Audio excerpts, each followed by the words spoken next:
Selamat pagi Bapak Ibu Saudara yang dikasihi Tuhan. Hari ini adalah hari yang spesial. Kita memperingati hari Pentakosta, ya. Bukan Pantekosta tapi Pentakosta, ya.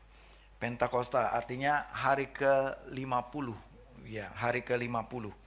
Mari kita mau tinjau sedikit bagaimana sejarah Pentakosta, ya, dimulai dari Perjanjian Lama. Bagaimana nanti kita akan juga mempelajari bagaimana kita memaknai hari Pentakosta ini.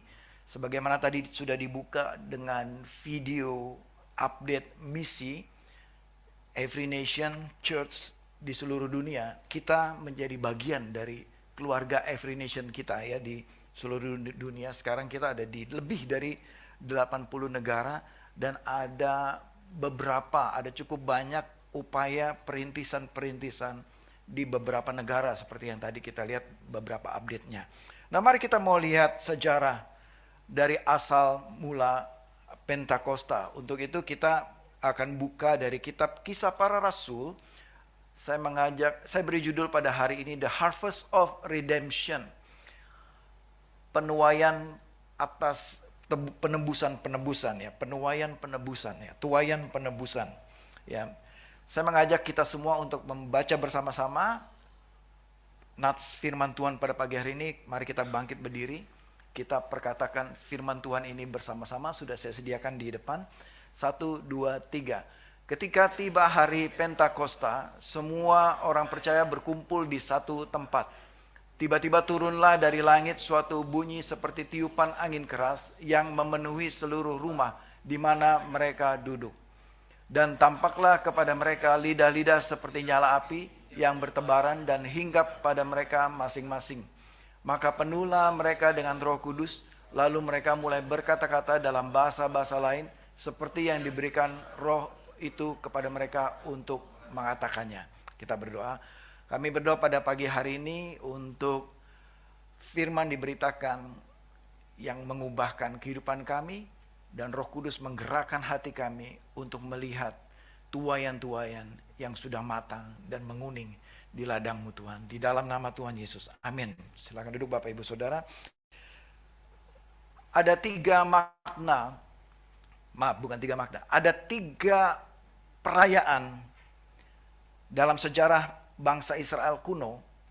Yang pertama Passover atau Pesak, ya. Yang kedua Pentakosta atau Shavuot. Yang ketiga Tabernakles atau Sukkot atau Hari Raya Pondok Daun. Nah, kita mau lihat sejarah, ya, satu rangkaian pesta, ya, ini disebut the feast, the harvest feast, pesta atau peringatan atau ucapan syukur bangsa Israel yang berkaitan dengan panen, ya. Mari kita lihat yang pertama, three harvest feast dalam Perjanjian Lama. Yang pertama Pesak, ya. Nah, Bapak Ibu Saudara, pagi ini kita banyak pelajaran, ya. Jadi saya mengajak saudara pagi ini kuliah umum, belajar mengenai Alkitab. Nah, saudara foto saja, catat saja ini, ya. Saya belum bisa membuat slide-nya lebih menarik, jadi mohon maaf hanya bentuk Nggak muncul nih di paling baik. Nah, pelajari supaya kita mengerti makna secara keseluruhan apa arti Pentakosta dan kita ada di musim apa sekarang. Yang pertama Pesak. Secara tradisi bangsa Israel kuno, ya, Israel membuat satu tradisi adat, ya, tradisi kuno, yaitu mengambil jelai pertama, ya, dari ladang jelai pertama diambil untuk dibawa, diikat menjadi satu dan dibawa ke imam, ya, dibawa ke pelayan Tuhan untuk sebagai ucapan syukur. Nah, ini juga mengandung peristiwa sejarah ribuan tahun yang lalu, yaitu Pesak, di mana kita ingat waktu Tuhan meminta Israel untuk mengorbankan anak domba dan mengoleskan darahnya di pintu gerbang di setiap rumah-rumah bangsa Israel, maka Tuhan akan memerintahkan malaikat untuk melewati untuk anak-anak sulung bangsa Israel, tapi membunuh sulung anak sulung bangsa Mesir, melewati, maka disebut Passover. Nah, ini yang disebut Pesak, yaitu mengorbankan anak sulung atau anak domba sulung yang dikaitkan dengan hari raya jelai sulung atau buah pertama pohon jelai atau padi atau gandum, ya. Nah, itulah Pesak yang dirayakan di Perjanjian Lama. Lalu berikutnya 7 minggu setelah Pesak, ya, yaitu hari raya Shavuot, ya. Hari raya Shavuot ini adalah, jadi setelah jelai pertama maka muncullah musim panen raya, di mana ladang-ladang sudah menguning semua. Semua jelai ladang itu musimnya menguning, dan musim menguning itu begitu melimpah ruah padi jelai atau gandum, waktu itu jelai, ya, dan dibutuhkan banyak pekerja pada saat itu. Semua orang serisi rumah turun ke ladang untuk mengambil jelai yang sudah menguning, dan itulah disebut bagi mereka hari raya panen besar, yang mana itu mereka rayakan hari ke-50 setelah Pesak. Nah, dalam perjalanan bangsa Israel juga terjadi peristiwa sejarah, di mana kira-kira hari ke-50 waktu Musa naik ke Gunung Sinai, di hari itulah turun yaitu hukum Tuhan turunkan kepada Musa, dan Musa membacakan itu kepada bangsa Israel. Makanya tradisi Israel mungkin sampai hari ini Shavuot, ya, tradisi Shavuot ini mereka membacakan Taurat, ya, di hari raya ini, di hari raya Shavuot. Dalam bahasa Yunaninya Pentakoste, ya, yaitu hari ke-50, ya, atau 7 minggu. Jadi mereka mengumpulkan 7 minggu itu, di hari ke-50-nya dipanen secara besar-besaran. Itu menjadi penting bagi bangsa Israel. Dan tradisi berikutnya, bangsa Israel merayakan di setiap akhir tahun. Ya, kalau tadi hari ke-50 mencapai hari akhir tahun, mereka merayakan yang disebut hari raya Pondok Daun, ya, atau dalam bahasa mereka Sukkot, ya, atau modern sekarang menyebutnya hari Tabernacle, ya, di mana mereka di akhir tahun mereka membawa hasil panen sebagai ucapan syukur. Mereka berkumpul di satu tempat, dan mereka membangun pondok-pondok sementara yang dialasi atau ditutupi dengan daun-daun. Maka disebut pondok daun, pondok-pondok yang dibangun oleh dedaunan, ya, itu yang disebut hari raya Pondok Daun, di mana bangunan itu sifatnya sementara. Mereka berkumpul sebagai bentuk ibadah mereka. Berkumpul itu, ini sebelum adanya tabernakel Musa, mereka berkumpul, mereka mengadakan ucapan syukur kepada Tuhan, dan mereka mengingat bagaimana Tuhan menyertai bangsa ini, bagaimana Tuhan memberkati bangsa ini. Dan kemudian Musa membangun tabernakel itu, yaitu kemah suci yang sifatnya sementara, kemah suci yang dibangun dari tenda-tenda. Di situ tempat berkumpul umat atau suku-suku Israel untuk mengadakan ucapan syukur, dan mereka membawa hasil panen mereka yang dipersembahkan kepada Tuhan sebagai peringatan bahwa Tuhan Allah beserta dengan mereka. Nah, inilah 3 hari raya besar tradisi Israel dan peristiwa sejarah yang relevan, yang relate dengan tradisi ini. Dan ini yang terjadi di Perjanjian Lama. Dan semua peristiwa ini tidak ada yang kebetulan, dan semua peristiwa ini digenapi oleh Tuhan Yesus di Perjanjian Baru. Ya, di mana Yesus menyatakan dirinya sebagai anak domba Allah. Dialah buah sulung, the first fruit, buah sulung yang kita sebut the one dalam saya sebut the one dalam khotbah pada pagi hari ini, yaitu Yesus Kristus yang sudah mati dan bangkit kembali. Dialah buah sulung itu. Dialah jelai pertama itu. Dialah yang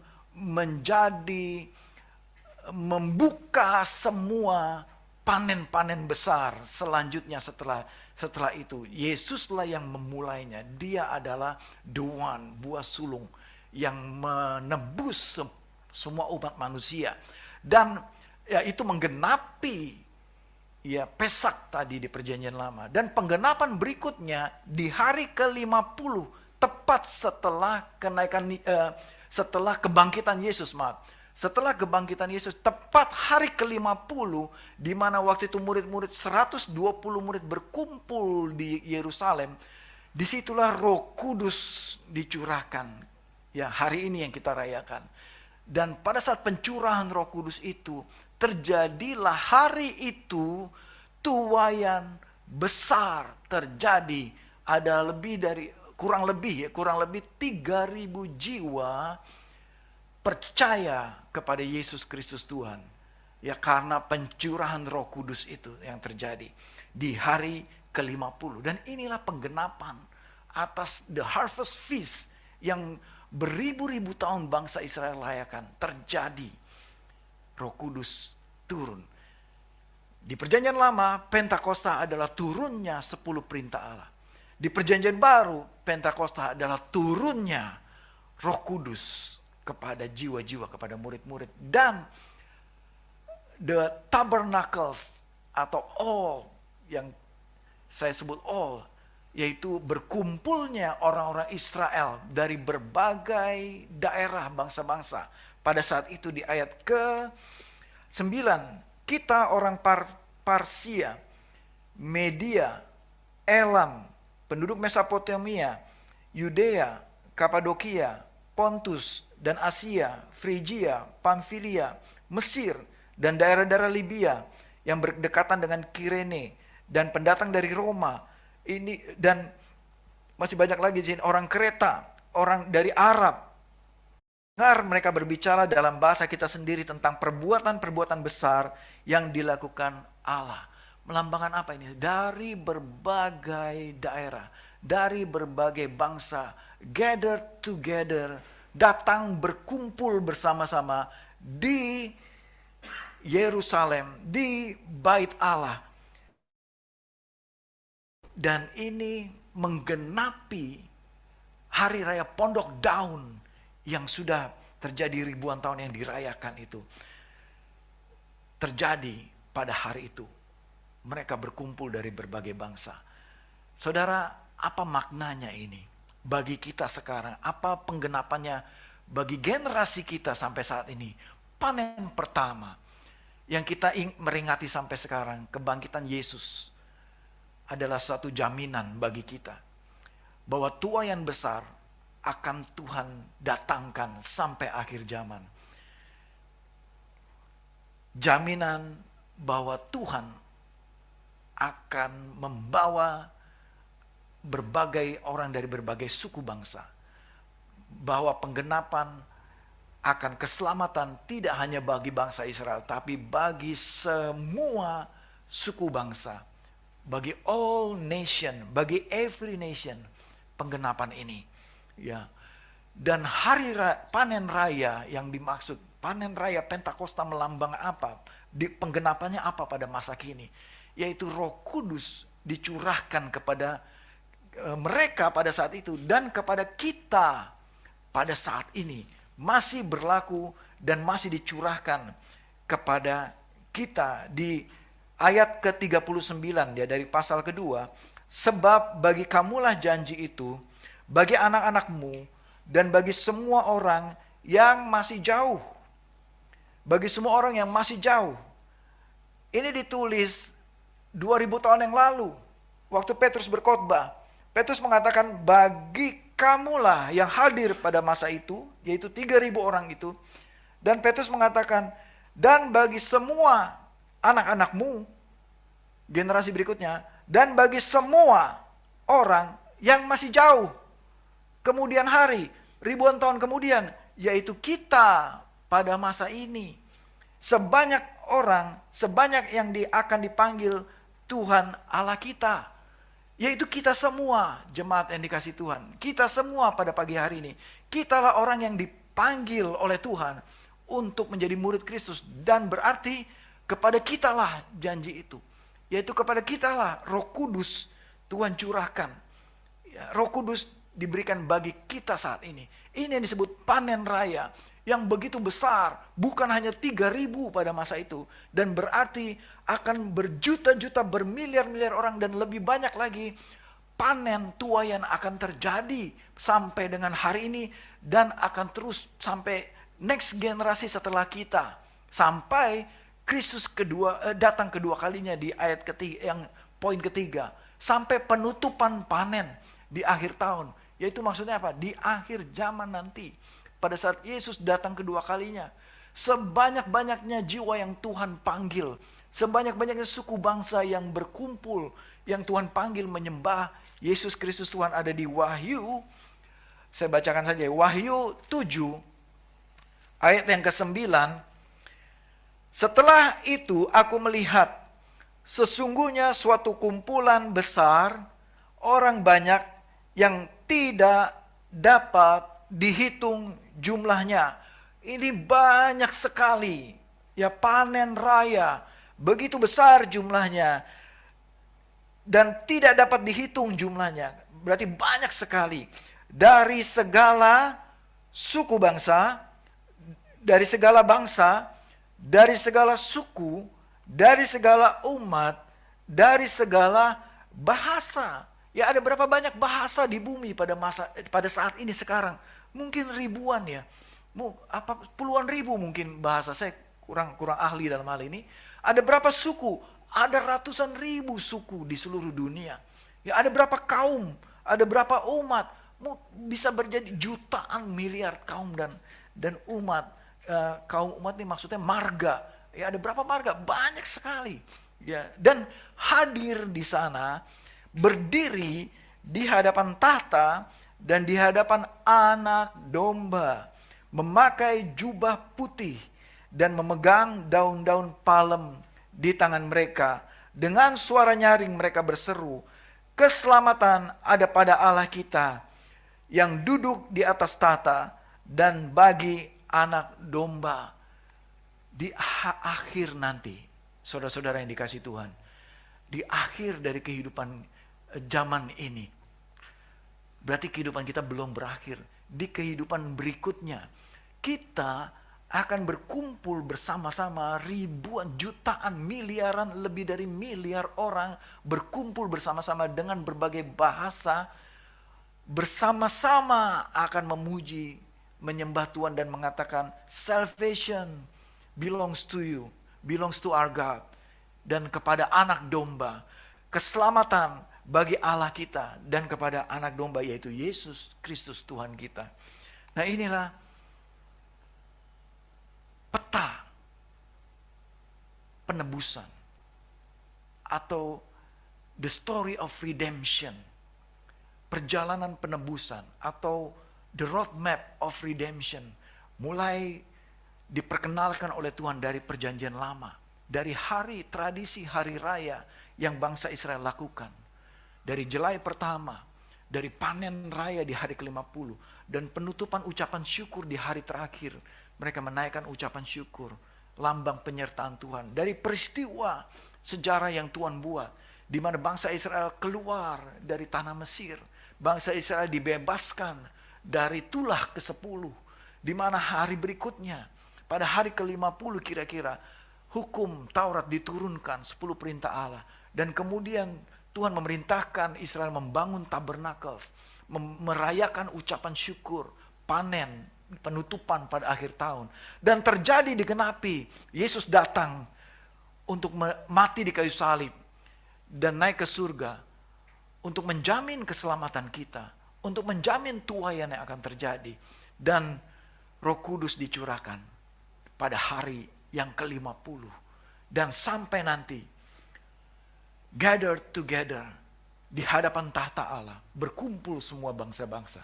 Nah saudara, kita berarti sekarang ada di antara Pentecost Day dan Tabernacle Day kita ini. Ada di panen raya pada saat ini. Kita ini ada di masa-masa tuaian besar pada saat ini. Tidak ada masalah dengan tuaian. Karena Roh Kudus yang akan menggerakkan jiwa-jiwa untuk dituai. Jadi saya akan tutup dengan ini Bapak Ibu Saudara, makna hari Pentakosta bagi kita pada saat ini. Bagi kita, Roh Kudus dicurahkan kepada kita untuk mengubahkan kita. Untuk memperbarui hidup kita. Untuk mengsanctify, menguduskan hidup kita. Dan untuk menolong kita untuk menjadi berani. Untuk menjadi berani memberitakan kesaksian, memberitakan Injil. Pentecost Day selalu berkaitan dengan pemberitaan Injil. Pencurahan Roh Kudus selalu berkaitan dengan misi pemberitaan Injil. Makanya kita tadi berdoa, kita tayangkan misi yang sudah terjadi, yang sedang terjadi, yang sedang kita lakukan. Dan saya berdoa Roh Kudus dicurahkan kepada jemaat, kepada kita semua pada pagi hari ini. Sehingga kita juga berani untuk mengambil keputusan, saya mau terlibat dalam misi. Saya mau terlibat dalam misi, apakah itu dalam doa, dalam daya, dalam dana. Kita bisa terlibat dalam segala hal dalam misi. Tuhan memanggil pekerja-pekerja pada hari ini, di generasi ini, di panen raya ini. Tidak ada masalah dengan tuaian. Tuaian melimpah, tersebar, banyak sekali. Roh Kudus sudah dicurahkan, mengubahkan hati kita, menjadikan kita berani. Pada suatu malam, minggu lalu, saya malam-malam, kira-kira jam 11 malam, saya mau jemput Andrew. Ya, saya lupa di mana. Ya, mau jemput Andrew dan mau antar ke Serpong malam-malam. Lalu saya sudah keluarkan mobil malam hari. Ya, saya tunggu di mobil sebentar. Ini malam hari. Sudah jam 11 malam. Tiba-tiba dari belakang mobil saya ada seorang wanita sedang jogging. Bukan jogging pagi itu, jogging malam. Saya bingung juga. Kok malam-malam jogging? Pakai baju olahraga malam-malam. Wah, malam-malam jalan pagi. Saya kaget juga, berani juga nih cewek nih. Ya umurnya kira-kira 30-an gitu, masih muda. Berani juga dia malam-malam nih, lari pagi nih. Lari malam. Lari malam pagi-pagi. Wah, berani nih orangnya. Gitu. Untung saya orang baik-baik gitu. Iya memang baik-baik gitu kan. Tapi saya udah pantau kalau dia diapa-apain orang. Saya akan turun dari mobil, jadi pahlawan kan. Itu baru dalam pikiran ya. Tapi saya nggak turun dari mobil, saya diam di mobil. Dia dengan pedenya, dengan berani dia jalan. Nggak berapa lama, ya ada cowok lebih besar badannya, lebih gagah ya dari belakangnya dia, lewat gitu dari belakang saya. Oh, ada cowok yang ikut bareng dia. Terus dia sempat putar berapa kali. Saya pikir, ini suaminya berarti gitu kan, suaminya. Nah, saudara, apa yang bikin wanita itu berani lari malam-malam? Karena dia tahu ada suaminya di belakang dia. Ya, suaminya di belakang dia sehingga dia berani malam-malam. Saudara, Roh Kudus merubahkan hati kita. Roh Kudus membangkitkan kita. Roh Kudus memberikan kita keberanian. Jadi sewaktu kita ada di dunia ini, kita ketemu orang, harusnya kita berani. Kenapa kita berani? Karena kita tahu Roh Kudus ada bersama-sama kita. Seperti perempuan itu berani banget dia malam-malam. Dia tahu suaminya ada di belakang dia. Saudara, saat Roh Kudus ada bersama saudara, nggak usah takut. Kita nggak ada ketakutan lagi. Karena kita tahu Roh Kudus sudah datang, sudah turun dalam hidup kita yang memberanikan kita untuk menjadi saksi. Kisah Rasul 1 ayat 8, tetapi kamu akan menerima kuasa kalau Roh Kudus turun ke atasmu. Untuk apa? Menjadi saksi di Yudea, Samaria, dan sampai di Galilea dan sampai ke ujung bumi. Amin saudara. Sampai ke ujung bumi, sampai ke bangsa-bangsa, saudara dan saya dipanggil untuk menjadi saksi dengan berani. Apa yang membuat Petrus menjadi berani berbicara kepada banyak orang? Tadinya dia takut, karena Roh Kudus sudah dicurahkan ke atas dia. Jadi saudara, saya mau berdoa untuk Roh Kudus dicurahkan kepada kita, supaya kita diingatkan, saya harus jadi saksi Kristus. Itu tujuan Roh Kudus dicurahkan. Yang kedua, saudara, makna Pentakosta bagi kita, Roh Kudus dicurahkan untuk menggerakkan setiap hati menjadi pekerja di ladang Tuhan, dan menggerakkan setiap tuayan-tuayan untuk datang kepada Tuhan.